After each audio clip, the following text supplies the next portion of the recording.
We have fireworks on the House floor. During the debate yesterday, Nancy Pelosi's anti-Trump resolution was ruled out of order by her own right-hand guy.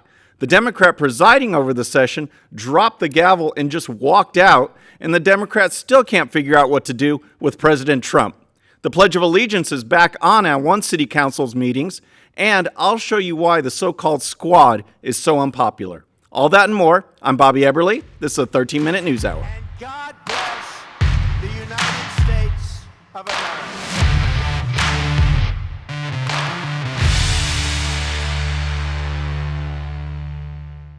Hello, friends. Welcome to the show. I'm glad you could join us. We've got a lot to cover today, and there is craziness going on in Washington. As you recall from Monday's show, over the weekend, President Trump set out some tweets directed at Alexandria Ocasio-Cortez and Ilhan Omar and that so-called squad, and it just caused a firestorm. The media pounced.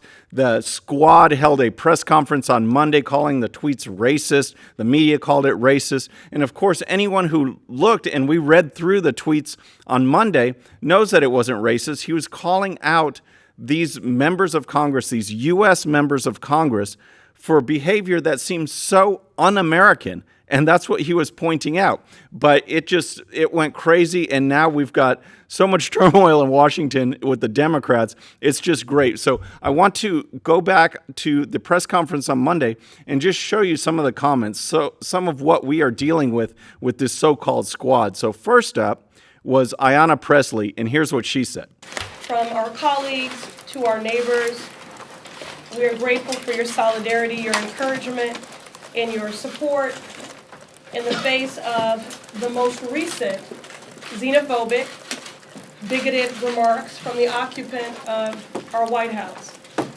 I will always refer to him as the occupant, as he is only occupying space. So you can see right off the bat, it's going to be juvenile. You can tell that's the start of the press conference. She's calling Trump the occupant of the White House. So you can see that what the level of this entire 25-minute press conference is going to be. So let's go ahead and hear from someone else. This is Ilhan Omar. Right now, the president is committing human rights abuses at the border, keeping children in cages, and having human beings drinking out of toilets. Drinking out of toilets? Yep, she said it again. I guess she thought that line from Alexandria Ocasio-Cortez, which went nowhere, would actually resonate better if she said it. But here's more from Omar. This president, who has been credibly accused of committing multiple crimes, including colluding with foreign government to interfere with our election. This is a president who has overseen the most corrupt administration in our history. Oh my gosh, the fact that the Mueller report came back and said that there was no collusion with Russia, it doesn't seem to matter to these people. They keep saying it over and over again as if they repeat it, it's going to suddenly be true. And talk about corruption. How about Benghazi? How about gun running in Mexico? How about the IRS scandal? Those were real investigations on real corruption, and that happened in the last administration. And I guess they just kind of forgot about those. But enough of Omar for now. Here's Alexandria Ocasio-Cortez. Weak minds and leaders challenge loyalty to our country in order to avoid challenging and debating the policy. This president does not know how to make the argument that Americans do not deserve health care. He does not know how to defend his policies.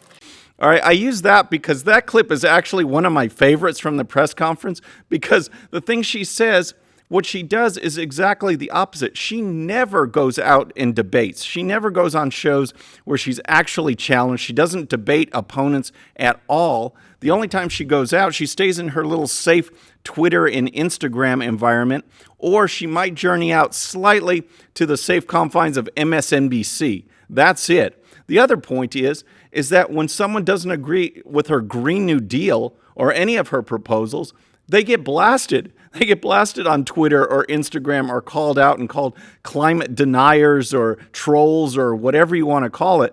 And she's the one doing it. So it's just so funny that she said that in the press conference when she is the epitome of everything that she just blasted.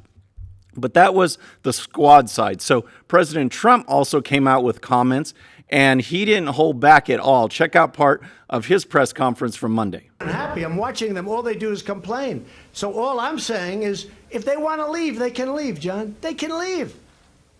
So, yep, he called it right. They can leave, and I wish they would, because these people in statement after statement show how much they dislike America. And here is more from Trump, just letting them have it. I hear the way she talks about Al-Qaeda. Al-Qaeda has killed many Americans. She said, you can hold your chest out. You can, when I think of America, when I think of Al-Qaeda, I can hold my chest out. When she talked about the World Trade Center being knocked down, some people, you remember the famous some people. These are people that, in my opinion, hate our country. So, boom, Trump dropped the bomb on Ilhan Omar there. Later in the press conference, he also addressed Alexandria Ocasio-Cortez and the failed Amazon deal, a deal that was going to go to her district, create about 25,000 jobs initially, more later, and bring in billions of dollars to the state and local economies. And Alexandria Ocasio-Cortez was against it. So talk about not representing the best interests of her district, the people that she represents. Trump let it, he laid it down right there. So that was Monday. Yesterday got even more bizarre because of Trump's tweets. The Democrats huddled, they gathered together, and they said they wanted to put a resolution together to denounce Trump's racist tweets. So Nancy Pelosi actually took to the floor. Another Democrat, Emmanuel Cleaver, was presiding over the session, and this is where things got really, really strange. Here's a report from the Daily Caller. The House of Representatives passed a resolution Tuesday condemning President Donald Trump's tweets against 4 freshman congresswomen after Speaker of the House Nancy Pelosi called the president's comments racist on the floor, breaking House rules. The House voted 240 to 187 after Pelosi called Trump racist on the House floor, breaking House rules. Republicans then forced a vote calling for the resolution to be removed due to her comments. However, Democrats voted against that measure, bringing the resolution back to the floor for a vote. So here's how things went down yesterday, and it was surreal to watch. So Nancy Pelosi is not presiding over the meeting. She's down on the floor pushing this resolution. She makes this long statement, calls Trump a racist. So Doug Collins, a Republican from Georgia, took to the floor and asked for her wording, the language, to be ruled out of order because it is against House rules to get personal, to make personal attacks on someone in a resolution. So this caused all sorts of turmoil, and the guy, the Democrat presiding over the meeting, he just had enough. Check this out. I'll dare anybody to look at any of the footage and see if there was any unfairness. But unfairness is not enough because we want to just fight. I abandoned the chair. That's right. He just dropped the gavel and walked out. He had enough. So the meeting had no chair. It had no one presiding over that session. So Nancy Pelosi convinced her right-hand guy, Democrat Steny Hoyer, to take control of the session. And then he's the one that ruled Nancy Pelosi and the language of the resolution out of order. It was amazing. Here's a report from Fox News. Hoyer eventually assumed the chair upon Pelosi's request so that a Democrat leader and not a rank-and-file member could take control. Hoyer eventually announced the ruling that, based on precedent of May 15, 1984, Pelosi's language did not meet the standard. The words used by the gentlewoman from California contained an accusation of racist behavior on the part of the president, Hoyer said, in a decision that technically banned Pelosi from speaking on the House floor for a brief period of time. The words should not be used in the debate. The Democrat-controlled House then voted along party lines not to strike Pelosi's words from the record and voted separately to restore her speaking privileges. One Democrat in Congress had told Fox News, "We're going to defend our speaker." Wow, this is just the absolute best. So because of Nancy Pelosi's wording, she actually got put in timeout for a while. But the Democrats then overruled. They passed the resolution. And they still do not know what to do with President Trump. They don't know how to approach him, how to direct their attacks. Every time he comes out and says something, he's in their heads. He is totally messing with them. And it just reminds me of, I don't watch Saturday Night Live that often, but this clip was sent to me after the Mueller report. Vladimir Putin was having a meeting in the Kremlin, and his subordinates were disappointed that Russia doesn't control Trump. And here's what Putin said. I know, I can't figure this guy out. He's in my head. So that's the whole Democrat Party right there.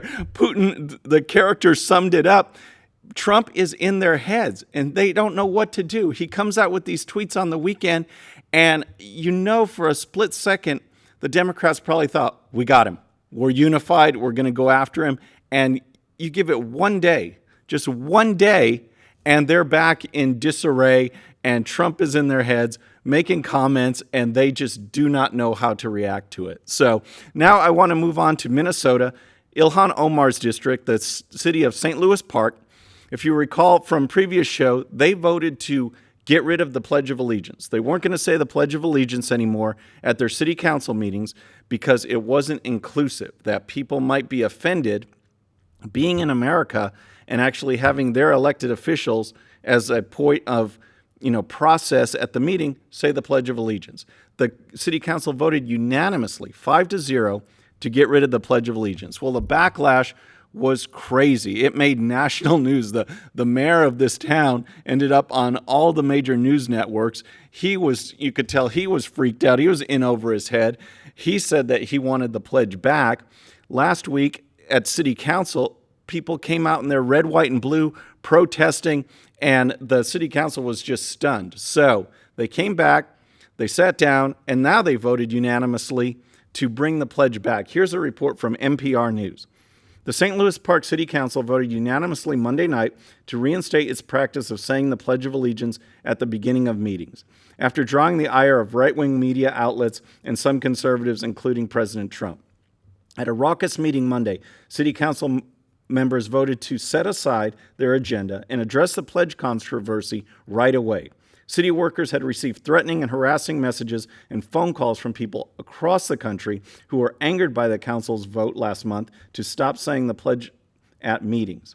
Tired of the attention and concerned for city staff, the council reversed itself. The circus needs to end, council member Margaret Rogg said.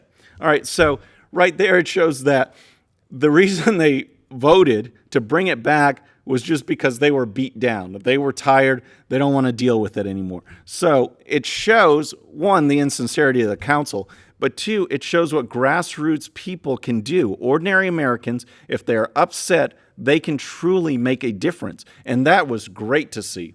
And so finally, I want to leave you with this one clip, and it shows why the so-called squad is so unpopular. In Trump's press conference, he called out Ilhan Omar on her lack of denunciation for al-Qaeda. She was asked about this in their press conference, and she didn't address it. So here's a follow-up video which pretty much sums up why they are so unpopular. Will you condemn the Antifa attack in Washington over the weekend? It's easy to condemn terrorism. Will you condemn it? Is it here? Antifa firebombed a facility in Tacoma over the weekend. It's an ICE facility. Will you condemn them for that? Yep, nothing, silence. So you can see why when Trump says they're un-American, that it resonates with people. And it's simple things that they could do, and they don't do it. It's just absolutely stunning. Folks, that's our show for today. Please subscribe, and when you do, please hit that bell, and we'll see you on Friday. I'm Bobby Eberle. This is a 13-minute news hour.